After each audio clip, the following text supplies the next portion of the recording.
محترم प्रिंसिपल साहब, मौजूद असातिज़ा इकराम और मेरे प्यारे साथियों, अस्सलाम वालेकुम।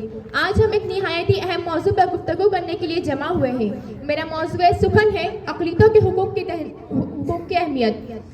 सदर मोहतरम, आइन सिर्फ एक कानूनी किताब नहीं बल्कि 140 करोड़ हिंदुस्तानियों का मुश्तरका अहद और वादा है। भारत एक सेकुलर मुल्क है। इसका मतलब ये है कि हुकूमत किसी एक मजहब की तरफदारी नहीं करेगी। तमाम मज़ाहिब बराबर है और मजहब के मानने वालों का एहतराम किया जाएगा। हमारा आइन हर शहरी को, चाहे वो अक्सरियत से हो या अक़लियत से, बराबर हुकूक और मवाद के फराहम करता है। आइन के मुताबिक भारत में हर शख्स पहले दर्जे का शहरी है और कोई इसके बुनियादी हुकूक छीन नहीं सकता। हमारे आइन ने अक़लियतों के हुकूक का खुसूसी ख्याल रखा है। मसलन दफा 16 के तहत सरकारी मुलाजमतों में जात या मजहब की बुनियाद पर कोई इम्तियाज नहीं होगा।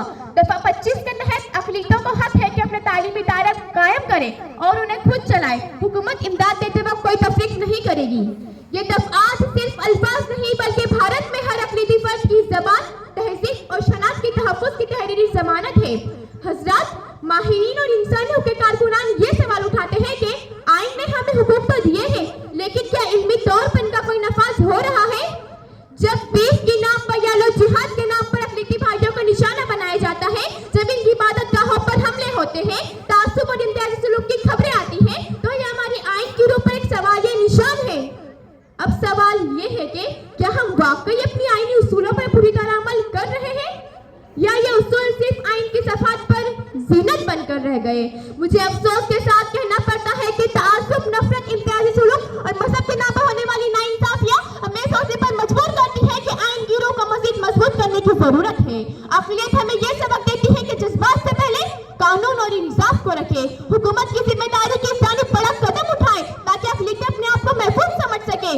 हमें चाहिए कि एक दूसरे के हुकूक का एहतराम करें, जात, ज़बान, मजहब से ऊपर उठकर सोचे। डॉक्टर बाबा साहेब अम्बेडकर के दिए हुए आइन की इक़दार को मजबूत करें और ऐसा माहौल बनाए जहाँ हर शहरी पूरे वक़ार और आज़ादी के साथ जी सके। आइए इस यौम अक़लियत के मौके पर हम अहद करेंगे कि हम आइन को सिर्फ पढ़ेंगे नहीं बल्कि इन उसूलों को अपनी जिंदगी में अपनाएंगे और एक ऐसा भारत बनाएंगे जहाँ हर शहरी पूरे फख्र के साथ कह सके, सारे जहां से अच्छा हिंदोसिता हमारा, सारे जहां से अच्छा हिंदोसिता हमारा, हम बुलबुले हैं इसकी ये गुलसिता हमारा। मैं इस मुल्क का बराबर शहरी हूँ, यहाँ मेरा हक, मेरी आज़ादी, मेरी शनाख्त महफूज है। आखिर में मैं यही कहना चाहूंगी कि अक़लियतों के हुकूक का दिन हमें भारत की असल ताकत, तनु, मसावत और भला में एहतराम की याद दिलाता है। आईने हिंद के बताए हुए रास्ते पे चलकर हम एक पुरअमन, मुनसफाना और मुत्तहिद भारत की तामीर कर सकते हैं। अक़लियतों का हुकूक की एहतराम ही दरअसल इंसानियत और कौमी यकजहती का एहतराम है। मैं अपनी तकरीर इस शेर पर खत्म करती हूँ।